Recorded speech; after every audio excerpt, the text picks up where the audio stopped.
Y aquí estaba ella y la tiró de la nariz. Y el arco, sí. Entonces, ahora es el colegio de la playa.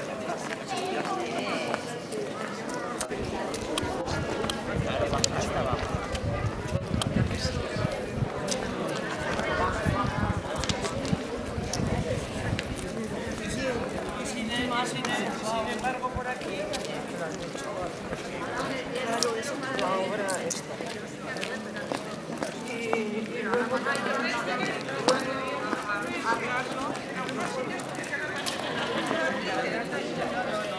a mí cuando la sé de nombre, como la fachada, y es verdad que yo lo reconocí, que la fachada de eso estaba vieja, pero a mí no me han dado dinero para lavar la cara. debajo de esa casa.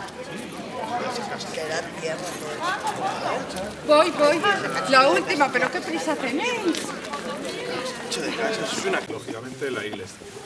El edificio del colegio es lo que tenéis ahí, no es nuevo, es decir, me parece que se rehabilitó a finales del 19, con las piedras y con los elementos que tenía se rehabilitó. Y el edificio, insisto, es del ayuntamiento y la iglesia es de la parroquia o del obispado, es decir, de la parroquia. Entonces, ese edificio hace unos años se le cedió a un particular para que hiciera colegio. Durante un tiempo se estuvieron dando clases de inglés, entonces fue pues una de estas sesiones de compromiso. Entonces cuando pasó el tiempo y se dejó, por lo que sea, no sé exactamente por qué, se dejaron de dar clases de inglés, el ayuntamiento hizo todo lo posible para recuperarlo, creo que al final pagó una cantidad, no conozco exactamente esa historia, pero al final el ayuntamiento lo recuperó. Yo sí os digo, hace 7 años creo que fue, cuando empezó un poco la asociación cultural a tomar vida, pues una de las primeras actividades que hice yo personalmente fue entrar aquí, por esa puerta. O sea, alguien me abrió la puerta, entramos, estuvimos fotografiando el colegio y entramos a la iglesia. No tiene acceso, salvo por un roto que hay en la parte de ahí del muro, y saltamos al muro, hicimos fotografías. Entonces hicimos una solicitud a Hispania Nostra, y Hispania Nostra es una asociación que pertenece a Europa Nostra, que lucha por la defensa del patrimonio. Se mueve por la defensa del patrimonio, en este caso español. Entonces mandamos un poco las fotografías y una pequeña ficha que hay que rellenar. Está incluida en la lista roja del patrimonio, que es una lista en la que se pone de manifiesto edificios de interés histórico o artístico que están en la lista. Sigue ahí, porque no se ha hecho nada. Nosotros hicimos incluso una propiedad de goteras que estaba un poco delicado, y sí que la persona con la que entré, que era un experto en construcción, pero ten cuidado, no pises ahí, no sea que esté en malas condiciones y te puedas hundir, pero estaba relativamente el edificio como para retejar y poco más. Estoy hablando hace 7 años. No se ha hecho nada en el edificio se ha hundido. Quiero deciros que el edificio es una construcción, yo calculo que tendrá unos 4.500 metros, y bueno, este edificio rehabilitado se podría haber hecho desde la escuela de música, el museo, la biblioteca, para asociaciones culturales. Es decir, tiene unas posibilidades impresionantes. Ahora mismo es una ruina. Sí que hemos comentado hace unos días entre algunos de los socios que Arévalo, así a grosso modo, en los últimos 15 años, sin entrar en valorar grupos políticos que están en el ayuntamiento ni nada, a mí me da exactamente igual, pues habrán perdido en torno de 90 a 100 millones de pesetas en valoración de patrimonio, que a mí me parece muy importante. Es decir, este edificio que se podía haber utilizado para algo, ahora mismo es una ruina. Ya no sirve, yo creo que no sirve para nada, porque además se ha caído todo ese ala y se va a caer todo. Me han dicho que por la parte de ahí también se está cayendo. En la iglesia no entro, porque es de la parroquia, y sí que hemos planteado que podría dignificar, se podrían haber consolidado los muros. Tiene una bóveda verdaderamente impresionante, es la que tenéis ahí en la cúpula, es la que tenéis ahí en la portada. Y lo que pedimos en su momento era que se dignificara, y dignificar la iglesia significa consolidar los muros, impermeabilizar las cabeceras de los muros, limpiarlas e impermeabilizarlas, y poner alguna sujeción para la cúpula, limpiar todo, lógicamente. Se podía haber hecho un pequeño espacio jardinado con una fuentecita y un par de bancos, pues a lo mejor románticos de los que hay por Arévalo, pues alguna vez vendría ahí con un libro de poesía de Nicasio Hernández Luquero y se dedicaría a leer ahí, o simplemente el periódico, o simplemente venir ahí a sentarse o a beber agua. Nada más, es lo único que hemos dicho. No se ha hecho nada. Yo creo que la iglesia, porque siguen observando casi mensualmente esas grietas y las grietas cada vez son más grandes, no creo que tarde mucho y el muro en venirse abajo, con lo cual desaparecería. El problema también ahora en la iglesia que no hay dinero.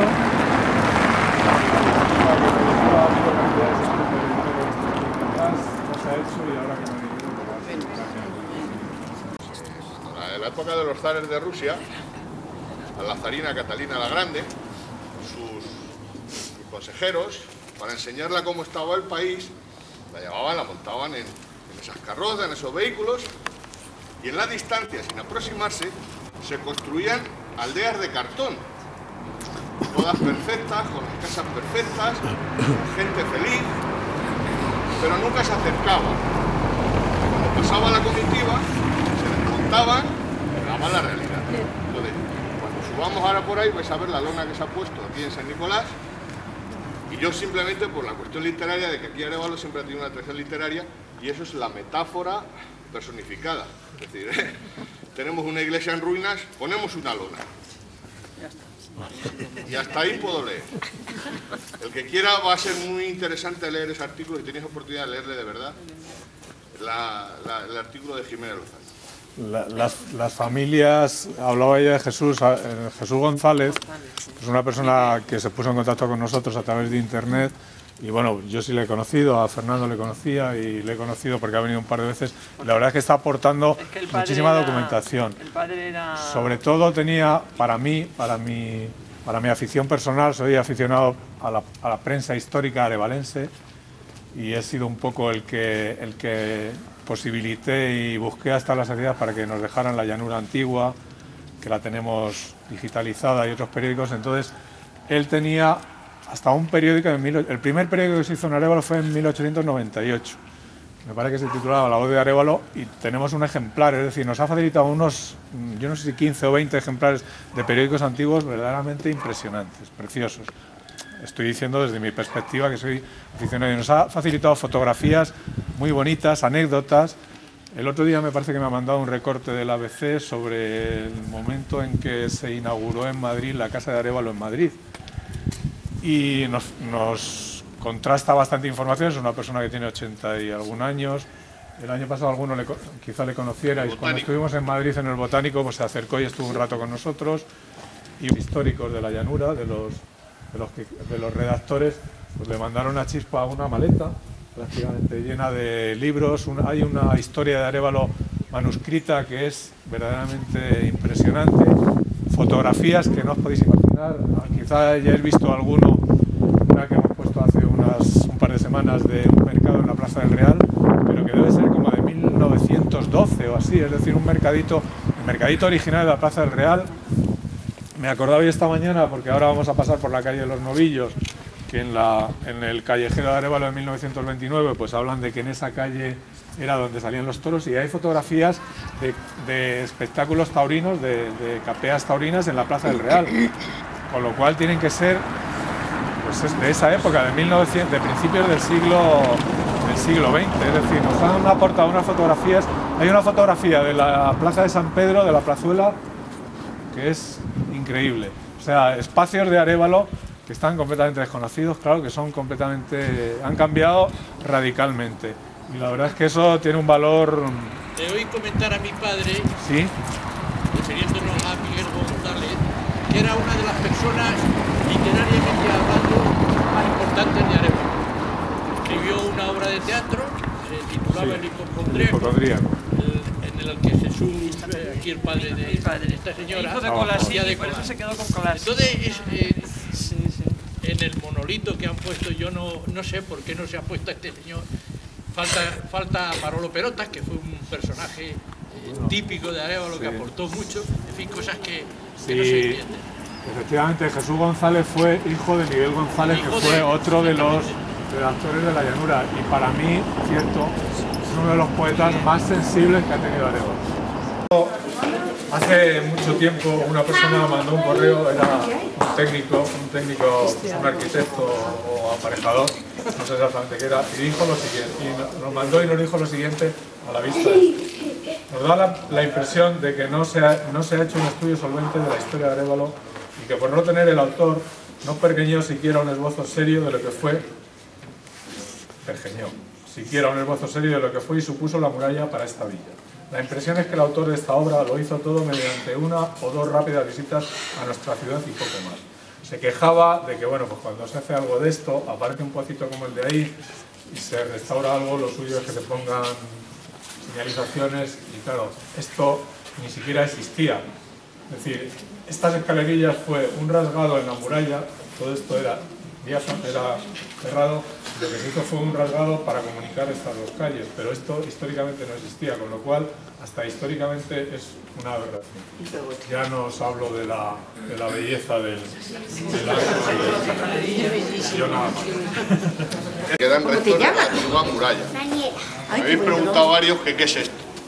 No tengo valor ni capacidad para definiros lo que es. Lo único que se me ocurre es que esto es de cuando teníamos dinero, mucho dinero. Y entonces teníamos tanto dinero como mal gusto. Y además desconocimiento histórico. Y entonces pues esa osadía nos ha llevado a dejar esto. Sí que os tengo que comentar que a nosotros nos hicieron un ofrecimiento amable de un local que está arriba para que la asociación lo ocupara y lo usara. Y nosotros amablemente lo declinamos la invitación porque entendíamos que si nosotros ocupábamos ese local sería dar un visto bueno a algo que no estamos en nada, en absoluto de acuerdo. La Casa de la Incultura. Sí, pero como nos falta todavía incultura para abrir una Casa de la Incultura, pues no es una cuestión de gusto o no gusto, es una cuestión de valor. Construir esto tiene un valor que no tiene nada que ver con el precio que costó, porque valer no vale nada, pero costar el precio fue bastante alto. Si hubiese podido hacer un montón de cosas, solo aquí destacamos. Por ejemplo, el último tramo de la muralla, que es ese balcón con mirador, que si bien es particular, se podía haber adecentado y haber utilizado como un atractivo más, porque llama muchísimo la atención a todos los que nos visitan. Y ahora vamos a ver que bajamos por la calle Entre Castillos hasta el Arco de las 12, y sí que es verdad que la calle Casablanca, desde mi punto de vista, se hizo de otra manera, si salvo cortar el pararrayos de forma abrupta y dejarle círculos en la tierra, lo cual es una barbaridad. El resto del tratamiento que fue, ¿cómo se dice esto? Comprar las casas de los particulares que había para dejar limpia, dejar exenta la muralla, que se dice, que se vean los restos de muralla, que efectivamente el adarve de la muralla rompe la torre de San Juan, otra torre visitable, muy bonita de ver, y que veríamos cómo la torre... No, esto era el foso, digamos, no. La ronda. No, la ronda de la muralla. Y esta zona era la antemuralla, la barbacana. El foso estaba por delante de la barbacana. Entonces esto se llama de Castillos porque realmente estaban las torres, es decir, la Trofeo, las Hormiguillas, San José y en el otro lado San Juan. Pero era eso, era porque estaba entre Castillos, de muralla. Pues era rehabilitar zonas, por ejemplo, la de la calle de la Casa Blanca, que ha comentado él, yo no tenía previsto, pero si queréis nos acercamos y salimos a San Juan y terminamos ahí.